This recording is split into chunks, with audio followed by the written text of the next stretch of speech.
The gate printer never stopped. That was the thing about this job that nobody told you. It was never quiet. Even at 6 a.m. when the terminal smelled like industrial floor cleaner and the pretzel kiosk hadn't opened yet, the gate printer hummed and ticked and produced its thin ribbon of paper with the mechanical indifference of a thing that did not know what time it was. Claire had learned to love the sound of it, or something close to love, the comfortable weight of a sound you stop noticing. She was standing at the window when the first flight of her shift pushed back from the gate. Charlotte to Atlanta, 41 passengers, a crew she knew by name. She watched the plane until it turned, until it was just a shape moving in the gray February morning, until it disappeared past the wing of the terminal. She did this every morning. She had never told anyone she did this.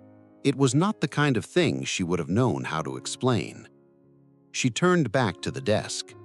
Gate B14, her gate. The rows of blue vinyl chairs still mostly empty.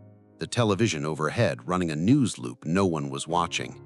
A man in a suit, asleep with his mouth open, clutching his briefcase like a child with a stuffed animal.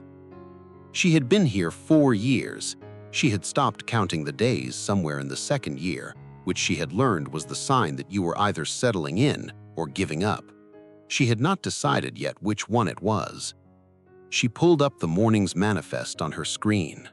The 745 to LaGuardia had 38 passengers confirmed and a full standby list.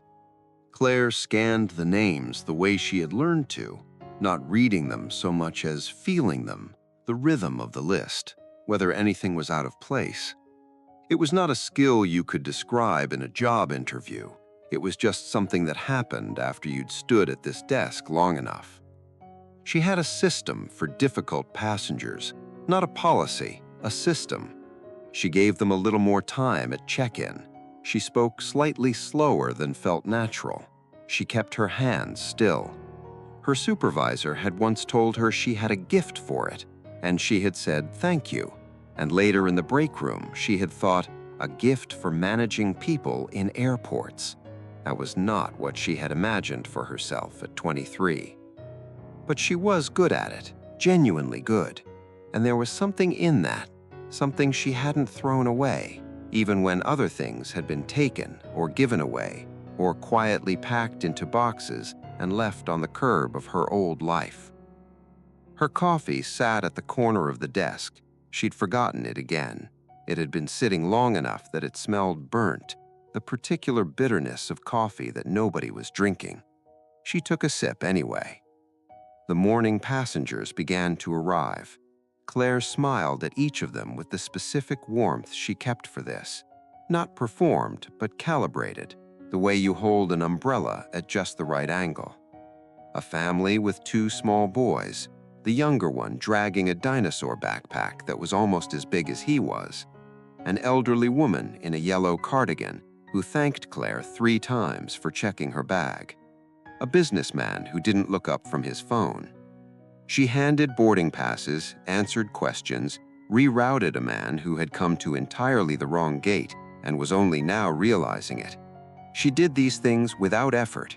She did them the way her hands changed IV bags. She no longer had to think about it. But she thought about other things while her hands did their work. She almost always did. The 7:45 boarding call had just closed, the jetway door sealed, the manifest locked, when she heard him before she saw him.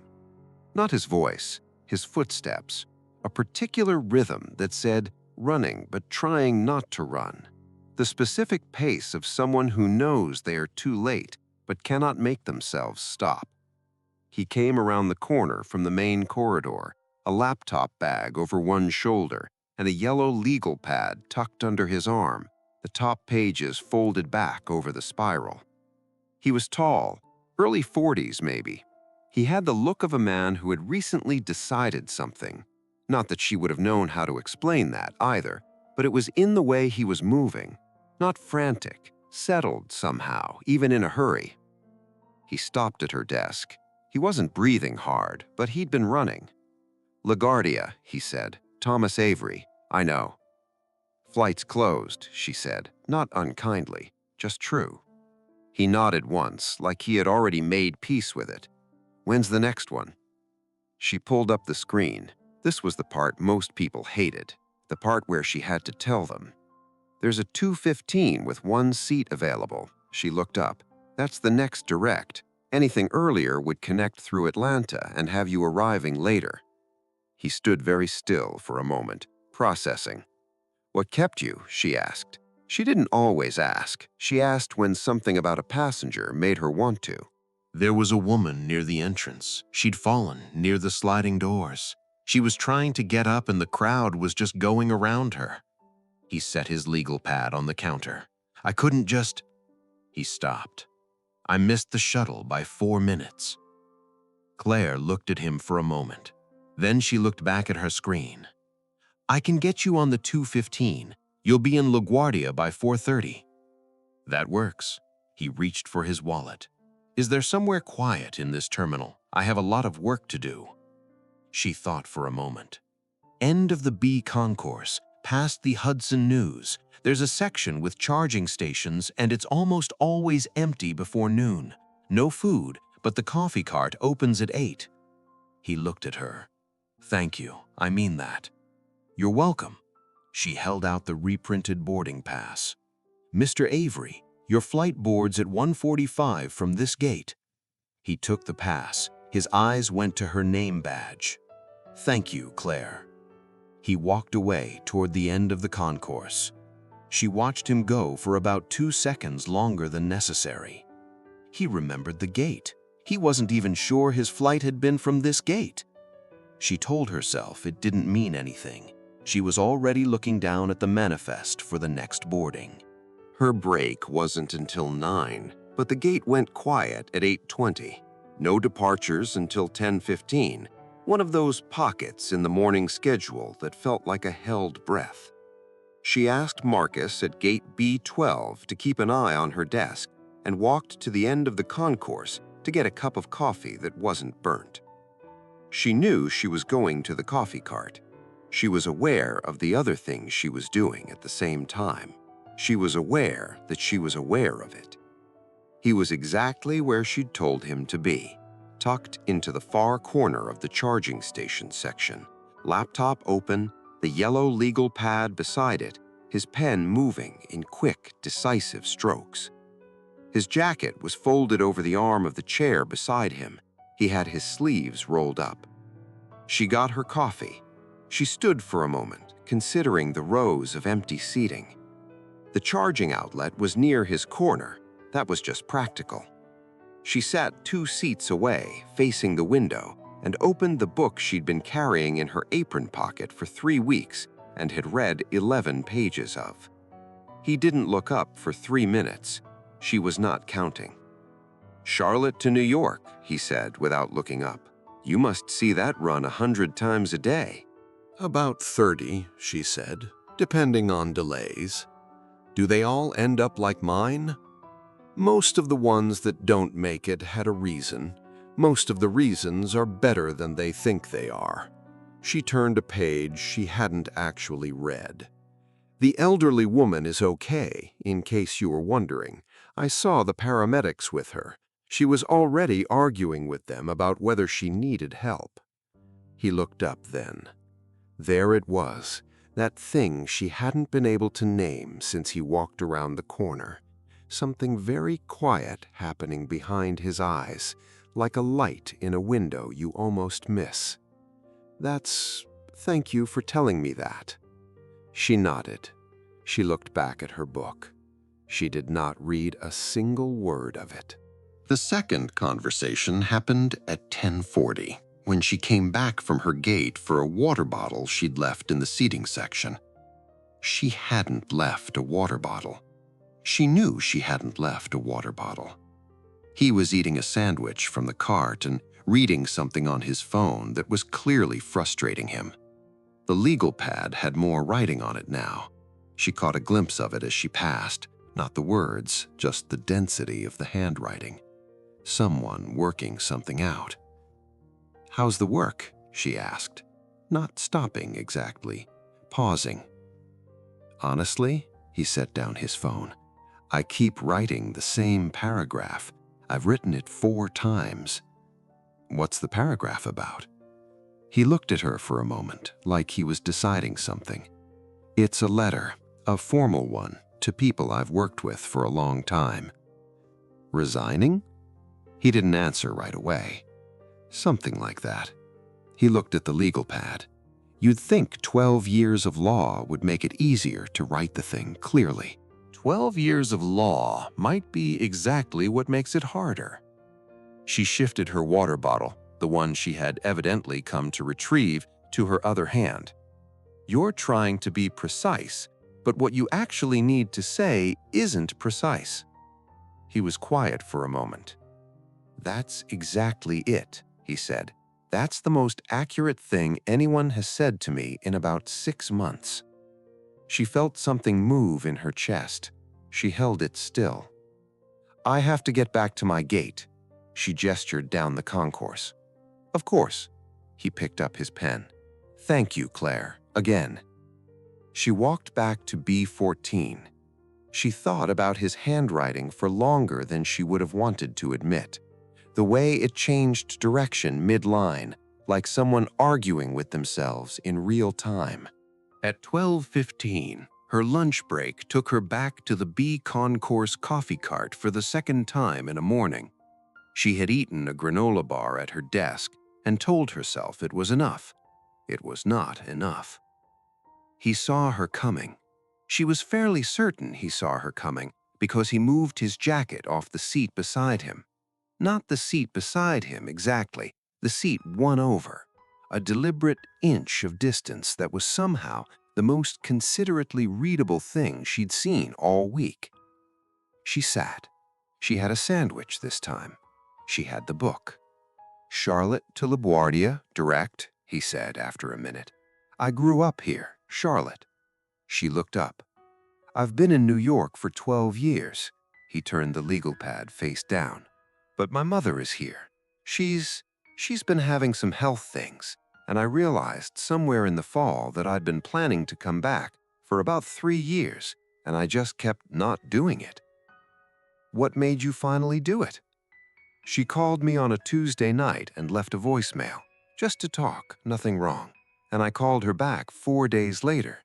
He paused. 4 days. Claire looked at her sandwich.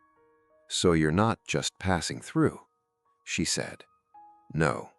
He said it with a quiet finality that filled the whole space around them. I'm moving back. I'm going to New York today to resign and collect what's mine and come home. He looked at the window, at the gray February sky over the tarmac. I haven't told anyone yet, except my mother. And you. And you. He said it, as if the fact of it surprised him, but not in a bad way.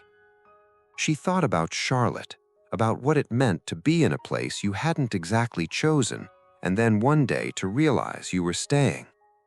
I've been here 4 years. I took this job after a transition. I thought it would be temporary. Do you like it? She considered the question seriously. I like the people. You end up knowing something about everyone who comes through, even if you only know them for 4 minutes. That part I like. She took a bite of her sandwich. There are other parts. What other parts? She shook her head slightly, not refusing, just not ready. He didn't push. He picked up his pen. That was the moment, she would think later. Not the conversation, the not pushing. At 1:05, her radio crackled with a question from the gate, a ticketing issue on the 115 to Nashville, something that needed her back. She stood quickly, smoothing her vest. I have to go. Of course, he stood, reflexively. Old habit, probably. Thank you for the company. You were good company yourself. She meant it precisely enough that she was glad she was already turning away. She walked back to the gate and spent 40 minutes untangling a rebooking problem for a family of 5 whose connecting itinerary had collapsed after a delay in Denver. She did it competently and patiently, and with the specific humor she used for tired families, directed at no one, dry enough to make the father laugh, which made the whole thing easier. When it was resolved and the family had moved down the jetway in a cluster of duffel bags and small arguments, Marcus leaned against the counter beside her. "Boarding in 40 minutes, he said. "I know." "You've been down at the B concourse an unusual number of times this morning." She looked at him without expression. The guy at the charging station's tall legal pad missed the 7:45. He helped an elderly woman who'd fallen. Marcus was now reading something extremely interesting on his phone. "He's been watching the gate every time you walk back." "Marcus." "I'm just reporting facts. I'm a fact-reporting man."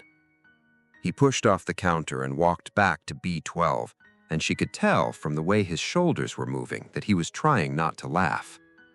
She looked down at her manifest. He'd been watching the gate. She thought about the letter he was trying to write. 4 versions of the same paragraph. 12 years of precision language, and he couldn't find the right words for the thing that was actually true. She knew something about that. At 1:35, she was back at B14, boarding pass scanner ready, when she saw him walking up from the concourse.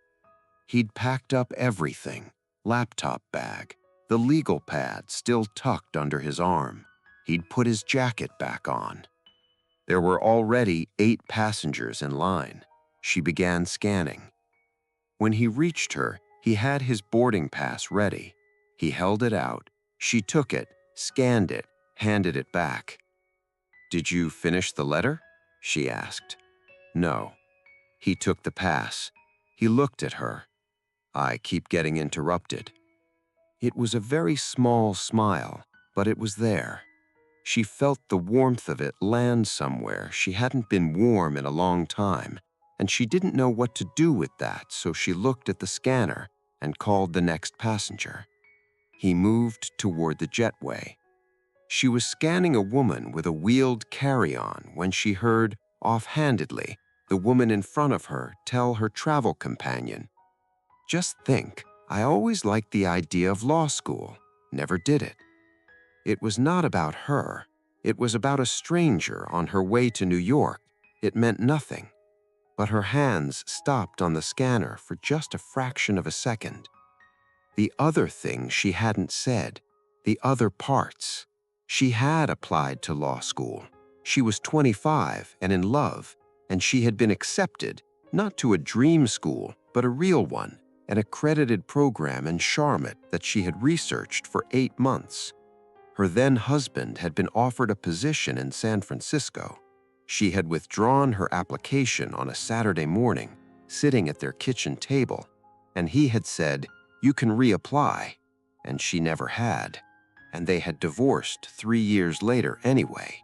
And sometimes at 2 a.m., she thought about that Saturday morning the way you think about a door you watched close from the inside. She looked at the jetway. He was about to disappear down it, and there was nothing to say. There was nothing to do.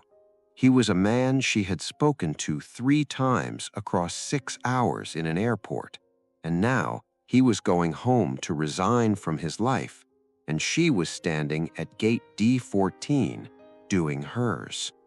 The scanner beeped. There were 4 passengers left in line.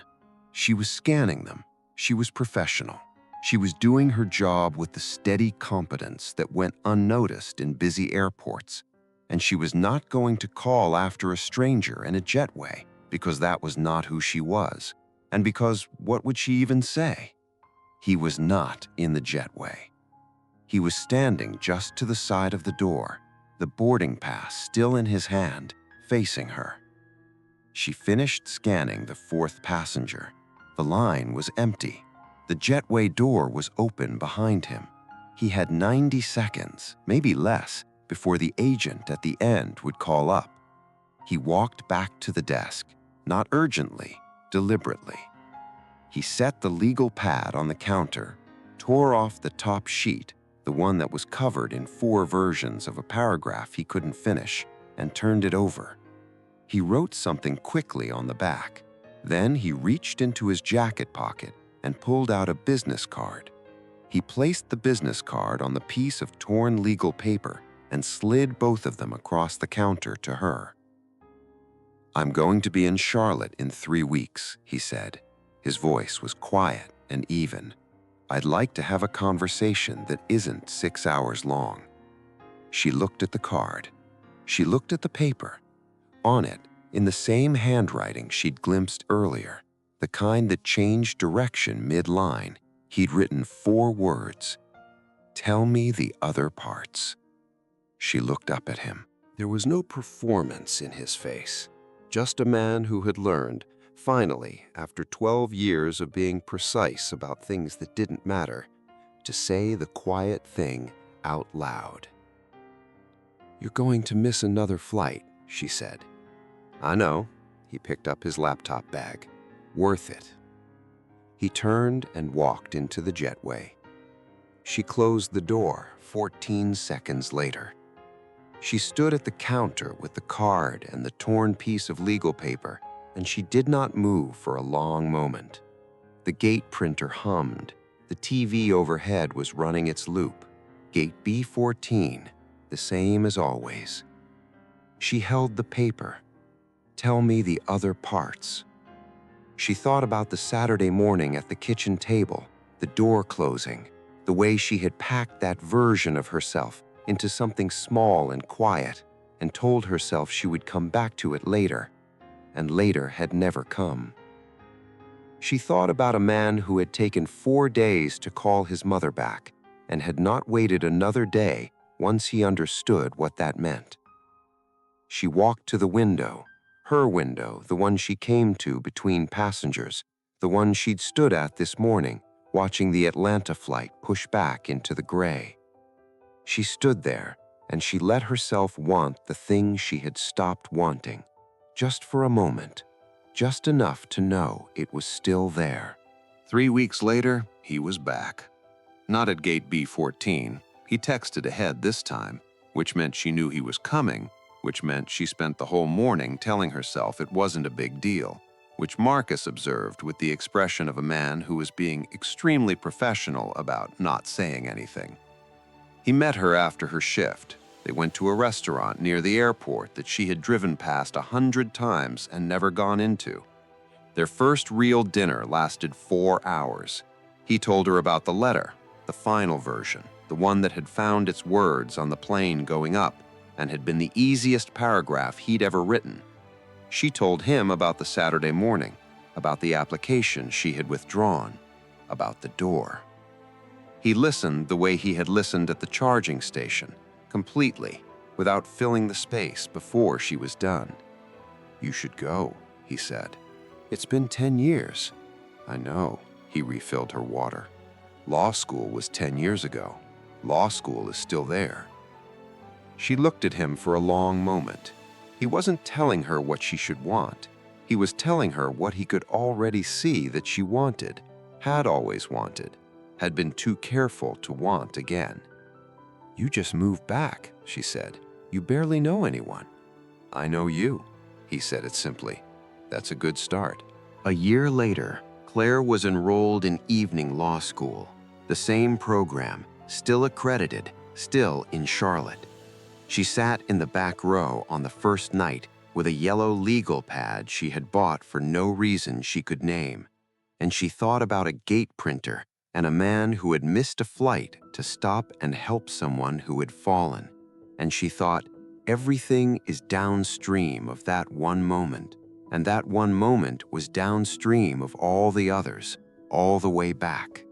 She thought, some doors close, and some doors were just waiting for you to find them again. She opened the legal pad to the first page, and she wrote the date, and she began.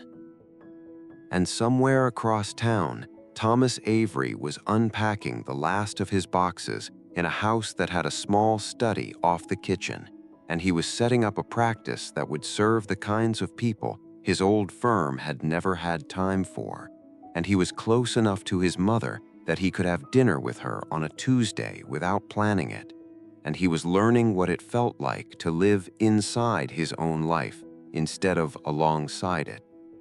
Neither of them had planned any of it. That was the part they both loved best. There's something about watching someone decide, not in a moment of crisis, but in a quiet Tuesday afternoon at an airport, that they are done being careful with their own life, that they're going to stop walking around the edges of the thing they want and simply say it out loud. Claire had kept her dream so still, so small for so long that she'd almost convinced herself she'd let it go. She hadn't. She'd just been waiting for someone who would look at her directly and say, "I can see it. It's still there."